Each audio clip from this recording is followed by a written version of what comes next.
Day one, also just known as experiments. Um, as a reminder and a refresher on yesterday,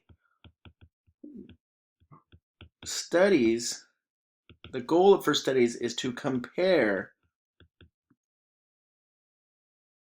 a response variable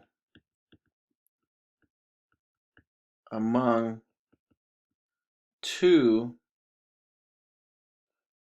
groups.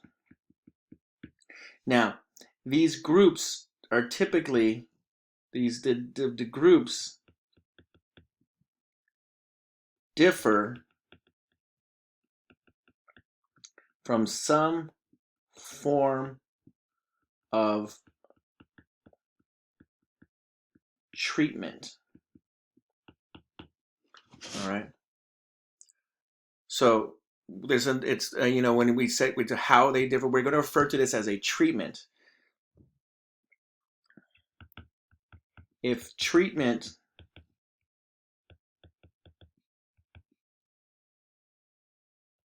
is manipulated for the study,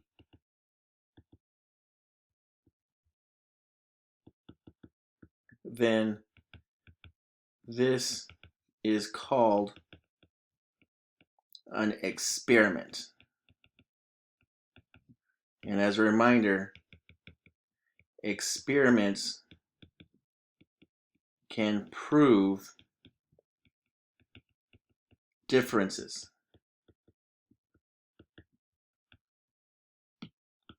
Prove statistically significant differences.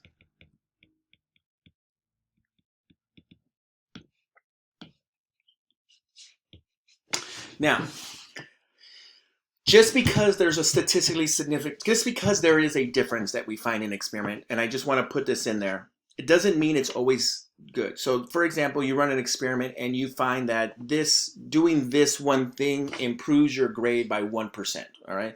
If you do this within my class, your grade's going to go up by 1%. All right. Statistically speaking, that means doesn't mean it's always going to happen, but basically by doing that, it works towards improving your grade. You might say, you know what, it's not worth it because the cost of doing that one thing might be ridiculous. And like, if you attend 5 hours of tutoring or 10 hours of tutoring, you can increase your grade by 1%. And you might just say, well, that is statistically significant and moving my grade up, it might not just be worth it. So sometimes you'll get on the AP exam or on a question, why will you choose not to do it? So a lot of times this happens in real life. If you're running a business and you want to improve sales, you might find that by hiring this company, your sales will increase. There's evidence that your sales will increase. It works, but it might not be worth it. You might have to spend tens of thousands of dollars, and the amount that it increases could actually be lower than how much it costs. So you might end up be losing in the long run because of it, or the differences might just not be worth it. This leads in terms of two things I need to define here, of course, treatment and statistically significant differences. So, statistically significant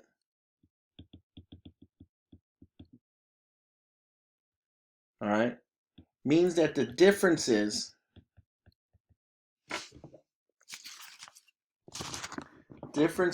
of the results, because remember we're comparing, are unlikely to happen at random.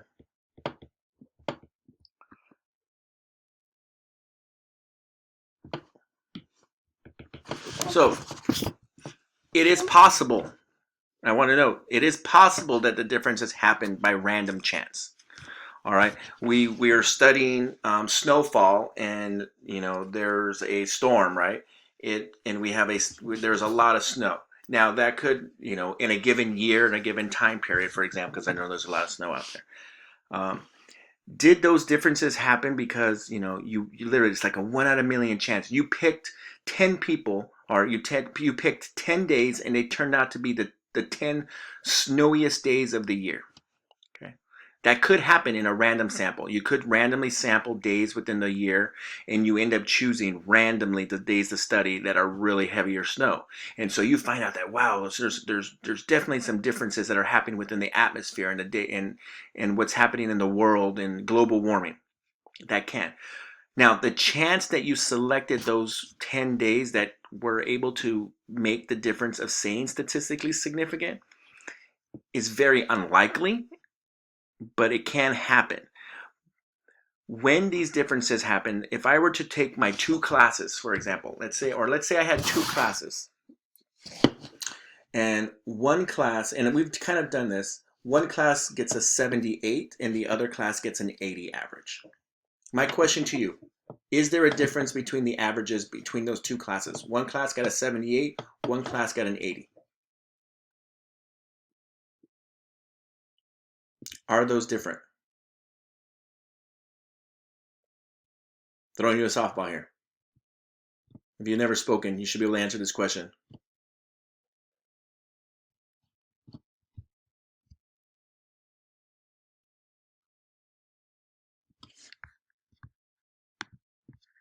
Can't get any easier than that question, people. If I asked a 3-year-old, they can answer that question.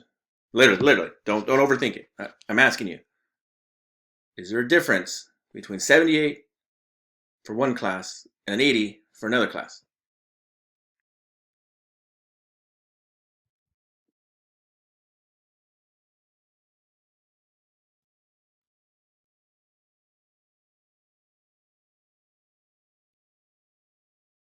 If you were at all present and you just unmute your mic, your answer should be spot on. Are 78 and 80 different? Yes. Yes. I don't know how it's like pulling teeth to get that response from the class, but yes, 78 and 80 are different. They are different numbers. They are different values. 78 is not the same as an 80. Now, in terms of statistics, so now we're getting to a question that is more getting into statistics. 78 and 80 are different. You took the data, you got it. They have a 78, they over there, they have an 80. Those are different. Do you think those are statistically significant? Do you think that difference is statistically significant?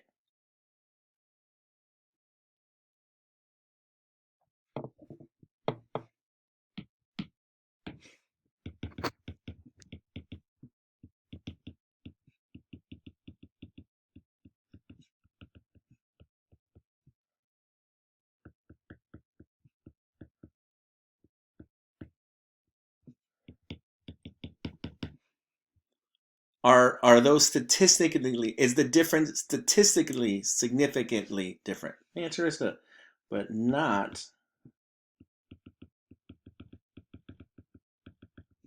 statistically significant. And yeah, they're different, but for all sense and purposes, and they're even a different letter grade, right? One got a C plus average, one got a B minus average. But in reality, there's probably those differences could likely occur. And so when we say something is not statistically significant, the differences could occur by random chance. So, it was, one question. It's a very little difference. One question could have swing the whole average. Basically we would view and this is a lot of what we're going to be doing in the second half of the course, like February onwards. We're going to talk about these and we're going to say, well, one got a 78, one got an 80, and we're going to investigate a lot more. Is that difference significant or not? There are some calculations that we can do. So how much of a difference, and we did this almost on the first week of this course. How much of a difference does it say statistically significant? So I just want to remind that you'll see a couple of questions on your homework tonight about that. In addition, we talked about how in experiments, Oh no, I already said that part. Experiments have random. Okay.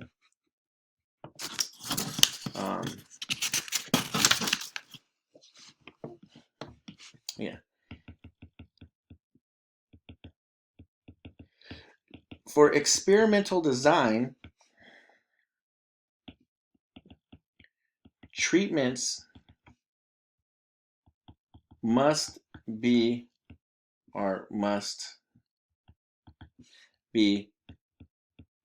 randomly assigned.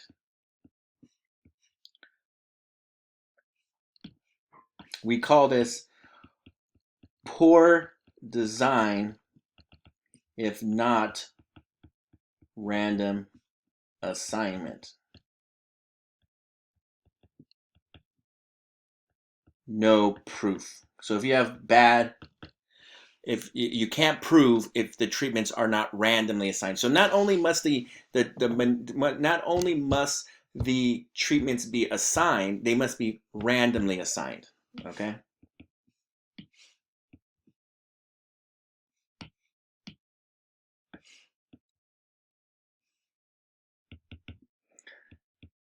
Sample does not need to be randomly selected,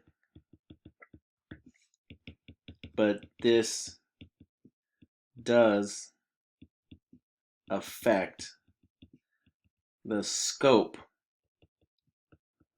of the experiment. So in other words, who can you apply this to? So if you do not have a, if your experiment and you have volunteers within BCLA, right, and all your volunteers were basketball players, it turns out, then when you might do an experiment and your results will only apply to those same types of individuals. So it only applies to basketball players at BCLA, for example, and that would be your scope of the experiment. You might also see the word scope of inference. And I don't want to talk too much about that inference word yet.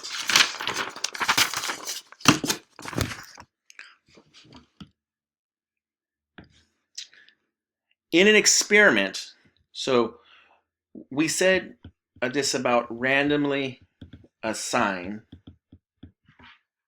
treatments. We randomly assign treatments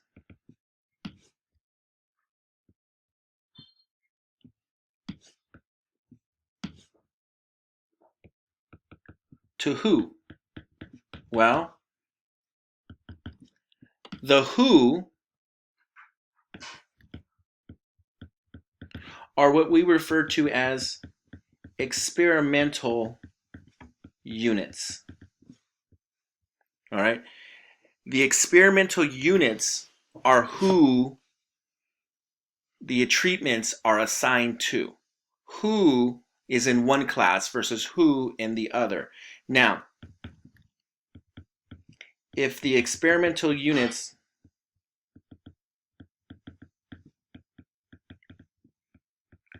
are human, we can refer to them as subjects. All right. So subjects are just specific experimental units that are human. All right.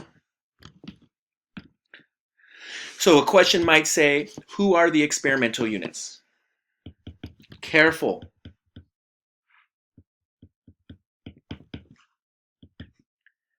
Often,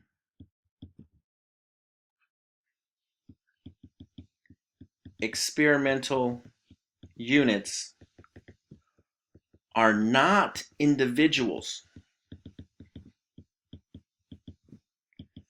but a collection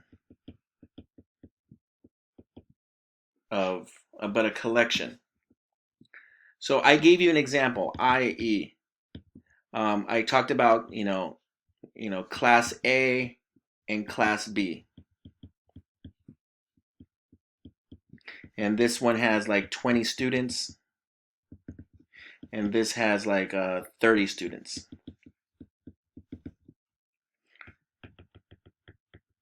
The experimental units in this case are the classes A and B. They if treatment 1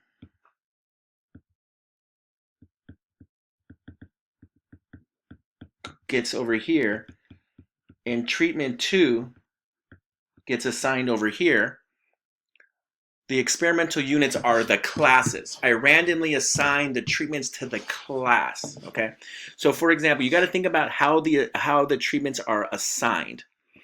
If I said for let me see, I changed the color of the paper. All right, one class gets it on normal. You take an exam. One class is going to take it on normal white paper. The other class is going to take it on green paper, bright green paper. And I want to see if there's a difference between how they do on the exam and is it statistically significant. Now there's a problem there because there's only 2 classes. I'll get to that in a little bit. But I randomly assigned the type of paper, which is the treatment, to the classes, not to individual students. If instead I randomly assigned within all the students, so if within a class I randomly assigned one of the 2 papers, then the students themselves would be the experimental units. Now, there's a very common problem that shows up on the AP exam where, like, if you were feeding your fish, think about feeding fish. If you were going to try to feed fish and you had a tank of fish, there's 10 fish in this tank and there's 10 fish in a different tank, and you were going to try to compare how, like, as new food affects their glow or their weight, whatever it is.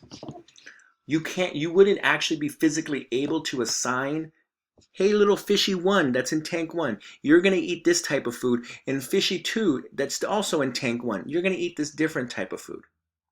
You can't do that. I mean, it's impossible. I mean, you take out the fish, feed it separately, and no, you're just going to want to sprinkle that food into the whole tank. And you can't just sprinkle both types of food and say, all right, this fish ate that food. You can't. So what you would do there is you would feed one tank of fish all the same type of food and another tank different type, randomly choosing who gets which one. But now your experimental units is tank 1 versus tank 2 in all different tanks, not the fish. Okay.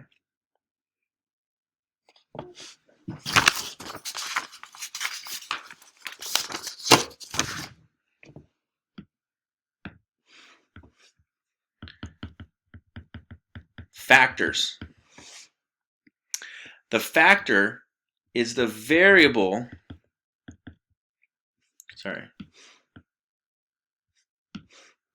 Factor is the explanatory variable, or bowls, it could be more than ones, that are manipulated.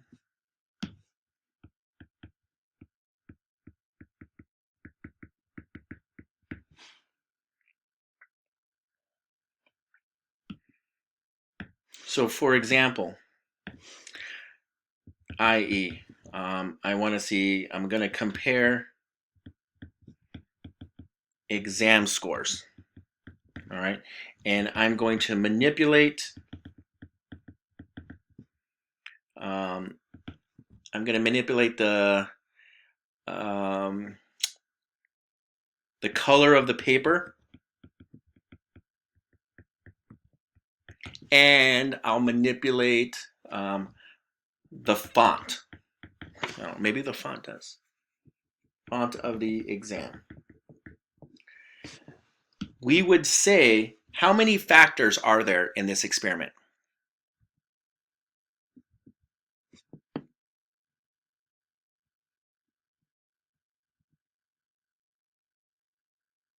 How many factors?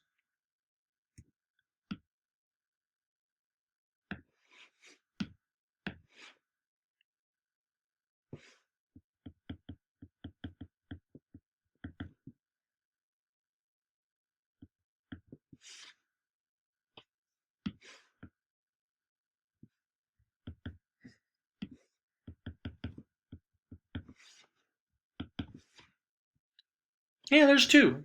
I'm trying to throw you guys obvious answers here. There's two factors. What are the factors? Color of the paper and font of the exam. That's what I can change. What I'm changing is called the factor. Levels. Levels are the different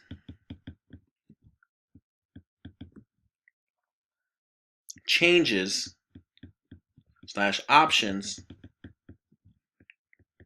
within a given factor.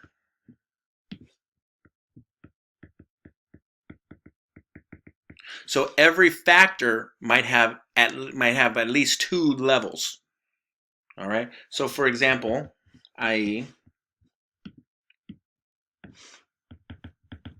for color, I might have white and blue. And for font, I might have a Times New Roman, Times New Roman, and I always forget what the other types of fonts are. Calibre, I think that's it. Calibra, I think that's how it's one of them's called. And I think there's also like a Calibre, and the other one is like what is it? Not Area. Area like that. With the L at the end, yeah. All right, there we go. So this exam has, so for this factor, there are two levels for the factor color. And there are three levels for the factor font. Okay.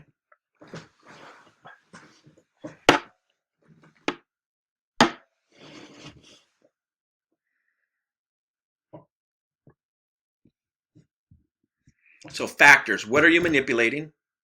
Levels, how are you manipulating it? Like, in terms of what are the different versions of the manipulation?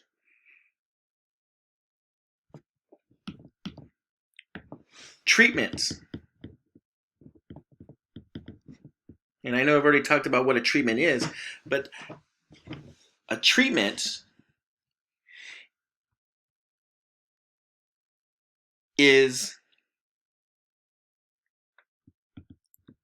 the factor and level, the factors and level assigned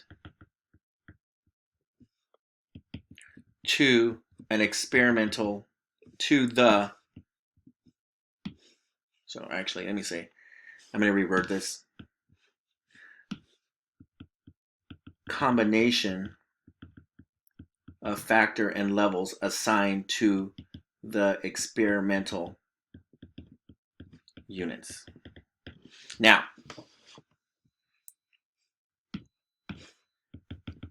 how many treatments? This is a common question. To answer how many treatments, and notice I didn't say an example, this is part of, to answer the question how many treatments, you multiply the number of levels for all factors. So in this example above,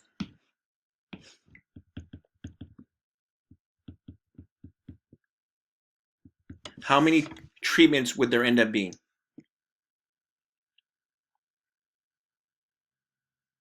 How many levels were there for the first factor?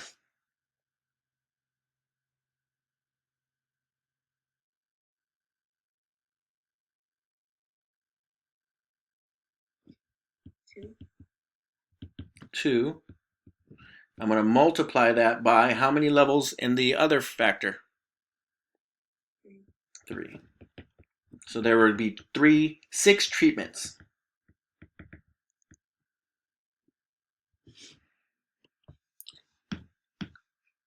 Now, that's technically how you do the math work. Now, you can also you can also utilize a table to determine what the treatments are, or tree diagram, however you feel more comfortable. I like to use the table. So what I mean by that is, for example, here is my first one, which is color. And for color, I had white and blue. Color was the factor, white and blue are the treatments, yes. And then over here, I have font. And so for font, I had Times, I had Calibra, and I had Area. Calibra. So, what are my treatments? Well, my first treatment would be white and Times New Roman. I have white and Calibra. I have white and Arial. I have blue in Times New Roman. I have blue in Calibra. So I just want to use the first letter. And I have blue in Arial. So those would be my 6 treatments. Everybody in my experiment would be assigned one of these treatments.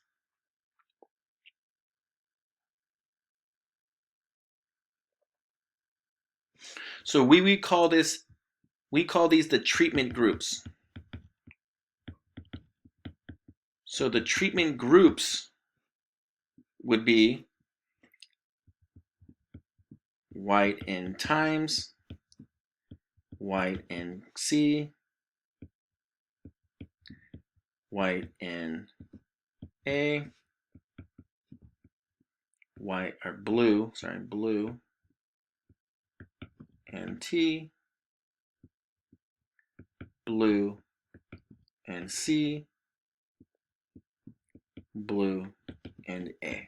I've seen it on the AP exam and they say literally list out the treatment groups. Now, of course, I abbreviated here.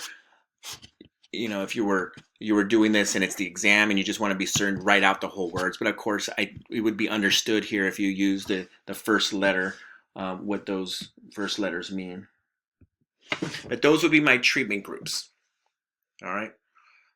The treatment groups are those assigned a treatment.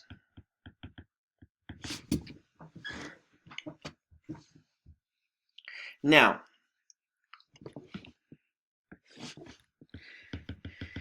experiments typically include a control group. All right? The control group is the treatment group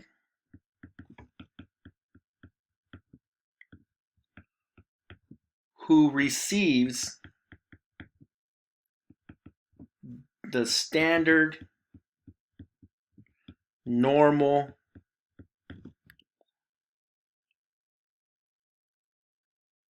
application. We sometimes refer to this as the status quo. Okay, and the reason why here is we want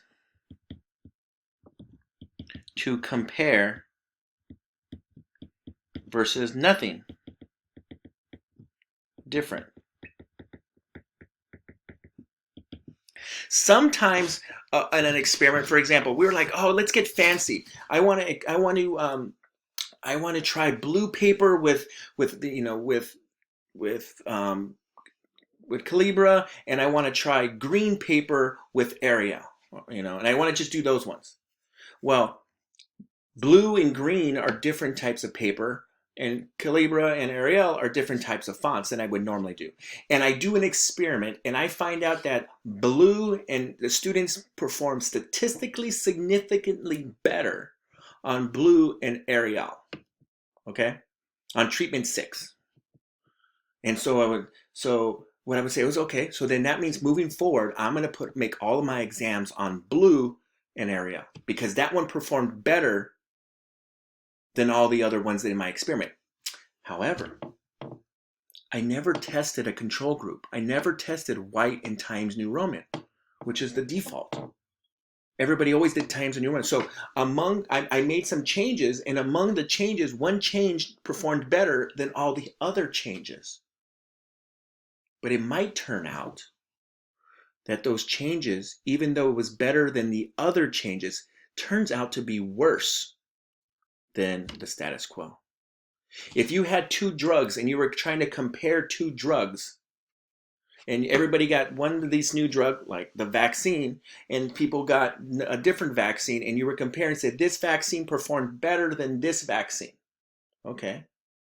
But does that mean the vaccine works? Well, we have to compare versus the control group. So the status quo, so sometimes control groups are often given a placebo.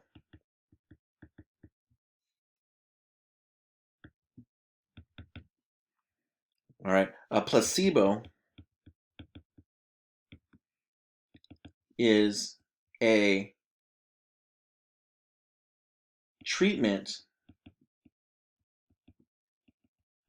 that looks like a new treatment, but is not. We also refer to this placebos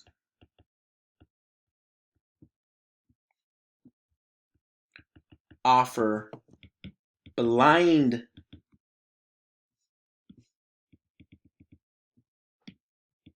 experiments for subjects of the subjects. And here's what that means. All right, let me actually, I'm going to add one little thing. And these are not too biggie. And if you've taken psychology or anything like that, this is important due to placebo effect, where the subject shows improvement due to psychological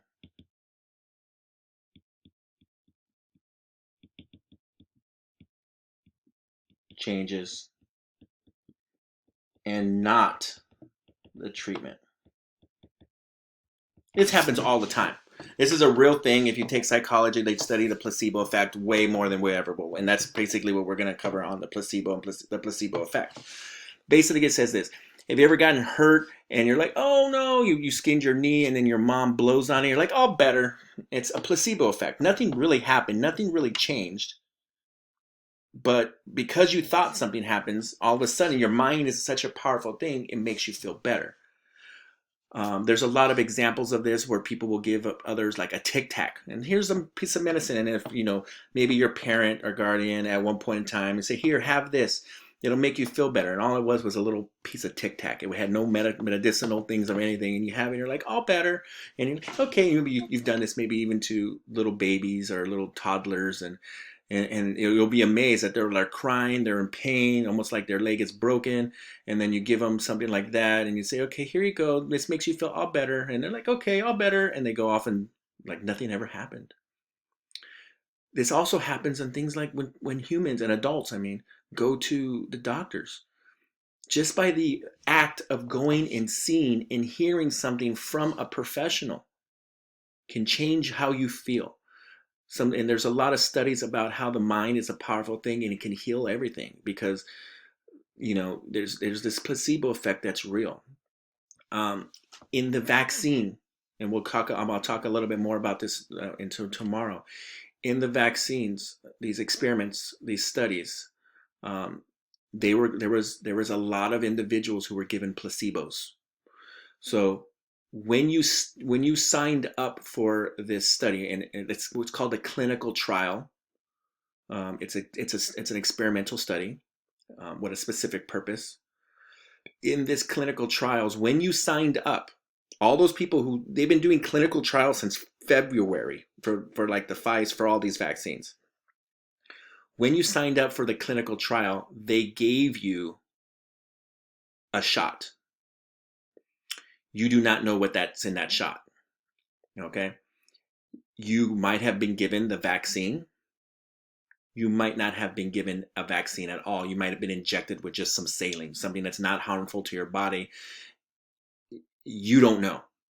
So when you sign up to these trials, for these studies, and it's very important statistically and scientifically speaking, that the subject does not know if they received the vaccine. This is called blinding, because we want to make sure that the results of how somebody feels or how they react is not due to psychological effects. Or another important thing is we also want to blind the doctor. The doctor in themselves will not know if a subject has received the vaccine or if they received nothing at all.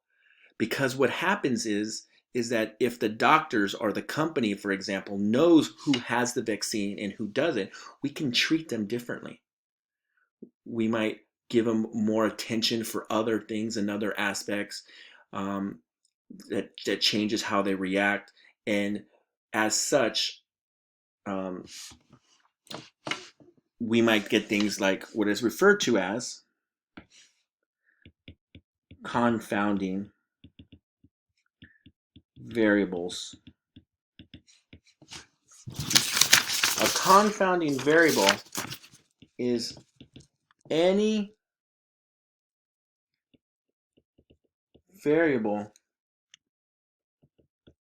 that is not accounted for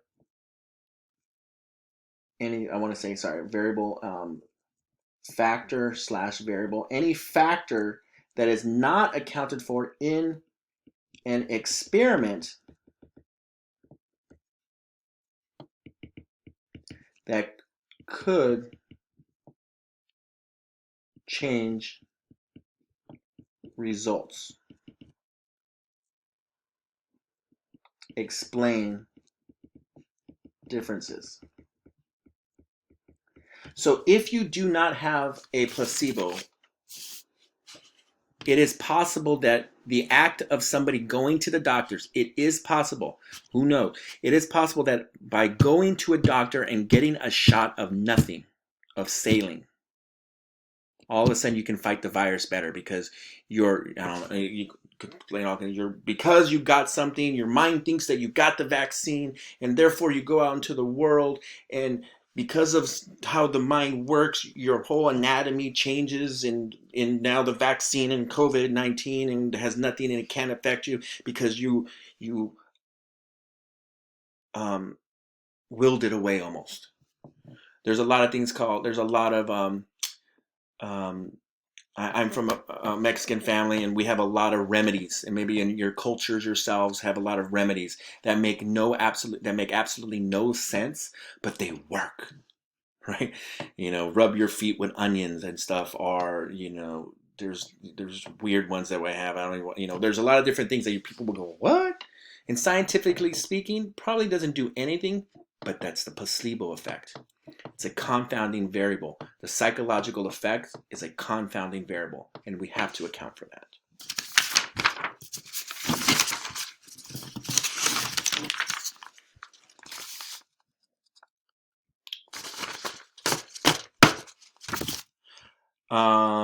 One of my favorite verses actually, no, I'm going to get into that tomorrow.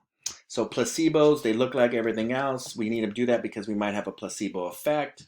Control groups, because we want to be able to compare against the status quo. when there's things that we don't account for, we call this a confounding variable. It could explain that difference, but we don't know. For example, if you give an exam, I give an exam. I have two classes. I give the exam. I give two different versions. Boom. Oftentimes, a confounding variable is the time of day. The first class was in first period. The other class was the second to last period. I find out that the first period class did worse than the second period, than the fifth period class. And it's statistically significant. And although I manipulated in one class, got one exam, and another class got a different exam, it turns out that there was a confounding variable of the time of day. And it's kind of like a lurking variable, but it's something that we could have accounted for in an experiment, in a study, in an experiment. I did not account for it, and I could do that. So we'll talk about tomorrow how we can work with confounding variables, things that we cannot manipulate. There is a way, and that's what I'll add into tomorrow. Any questions on anything I've given to you? I know I've given you a lot. There's a lot of there's a lot of vocabulary in here. We're going to get back to doing like math. So if you're like a person that's been like, I want to do some more like mathematical type of things, don't worry. It's going to come after break. And a lot of it is going to be actually doing math as well as interpreting math. That's a lot of what we're going to do basically when we come back from break.